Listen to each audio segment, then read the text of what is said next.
प्रिय छात्र छात्राओं, मैं डॉक्टर नियाज अहमद सिद्दीकी, सहायक प्राचार्य एसवीपी महाविद्यालय भभुआ।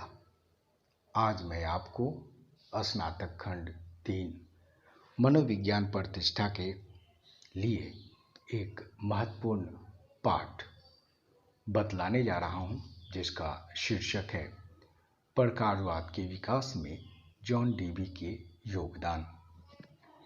जैसा कि हम जानते हैं, मनोविज्ञान के प्रकारवाद संप्रदाय का प्रतिपादन 1898 ईस्वी में शिकागो विश्वविद्यालय अमेरिका में जेम्स रोलैंड एंजेल तथा जॉन डीवी के संयुक्त अध्ययनों एवं प्रयासों से किया गया। यही कारण है कि प्रकारवाद संप्रदाय को मनोविज्ञान के इतिहास में शिकागो संप्रदाय के नाम से भी जाना जाता है। मनोविज्ञान के इतिहास में यह सर्वविदित है कि प्रकारवाद का विकास वास्तव में टीचनर के संरचनावाद के विरोध एवं प्रतिक्रिया के फलस्वरूप हुआ। संरचनावाद में मानसिक तत्वों एवं प्रक्रियाओं को मनोविज्ञान की विषय वस्तु के रूप में स्वीकार किया गया था, जबकि प्रकारवाद में मानसिक तत्वों एवं प्रक्रियाओं को इस रूप में स्वीकार नहीं किया गया है। प्रकारवाद संप्रदाय को शिकागो विश्वविद्यालय के अतिरिक्त कोलंबिया विश्वविद्यालय में भी समर्थन मिला और एक नए रूप में अध्ययन किया गया।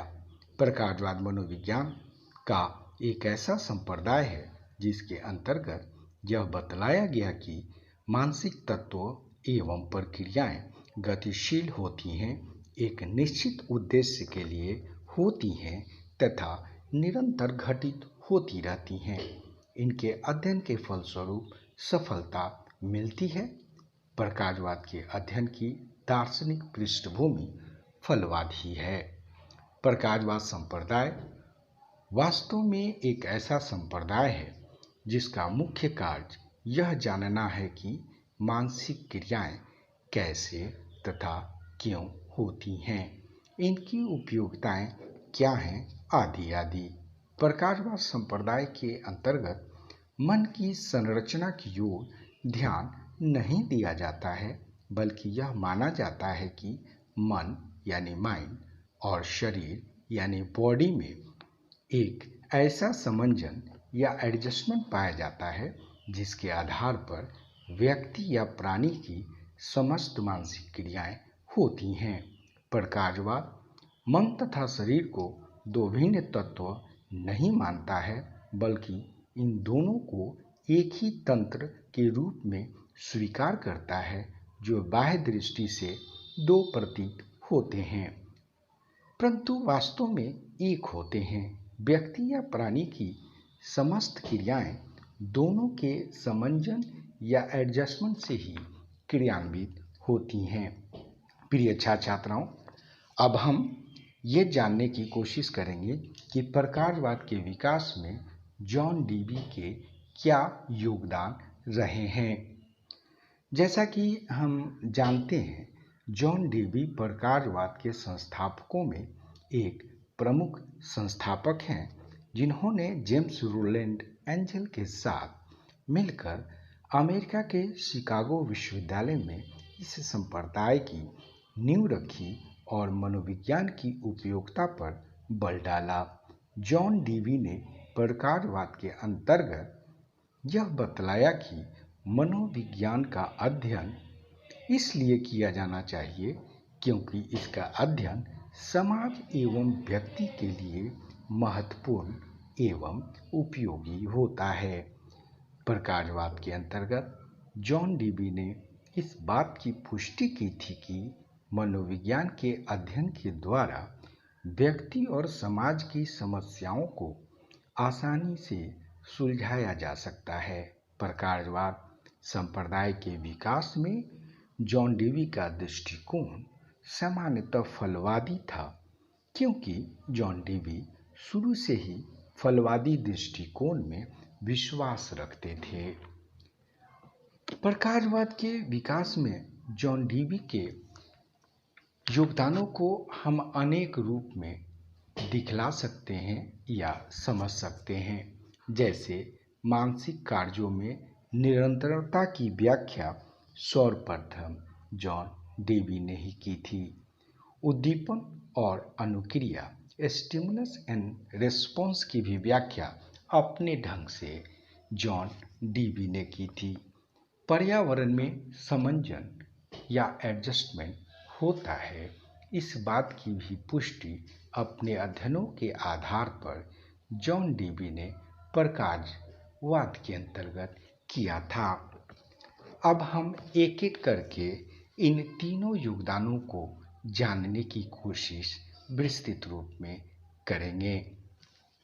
मानसिक कार्यों में निरंतरता या कंटिन्यूटी होती हैं, इस बात की पुष्टि जॉन डेवी ने किया था और बतलाया था कि मानसिक कार्यों में निरंतरता होती हैं और उनका कार्य यही होता है। प्रकाशवाद के अंतर्गत डेवी ने मानसिक तत्वों के प्रकाश पर या फंक्शन पर बल दिया और यह नहीं माना कि इनके योग से मन और चेतना बनते हैं। डेवी के अनुसार मानसिक क्रियाएं निरंतर होती हैं और यह नहीं माना कि इनमें कोई परिवर्तन होता है। जॉन डेवी के अनुसार इस बात की पुष्टि होती है कि मानसिक क्रियाएं जो की जाती हैं उनका एक अपना उद्देश्य भी होता है।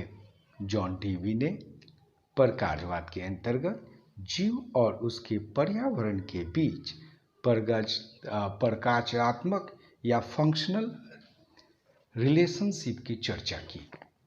इन्होंने बताया कि उद्दीपन और अनुक्रिया के बीच में एक निरंतरता या कंटिन्यूटी से संबंधित संबंध पाए जाते हैं।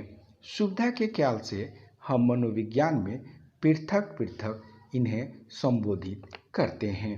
उदाहरण के लिए जॉन डेवी ने ये बतलाया कि हमें यह जानने में कठिनाई होती है कि कहाँ पे कोई उद्दीपन आरंभ होता है और कहाँ पे कोई अनुक्रिया खत्म होती है, या कहाँ पे कोई अनुक्रिया आरंभ होती है और कहाँ पे कोई उद्दीपन खत्म होता है।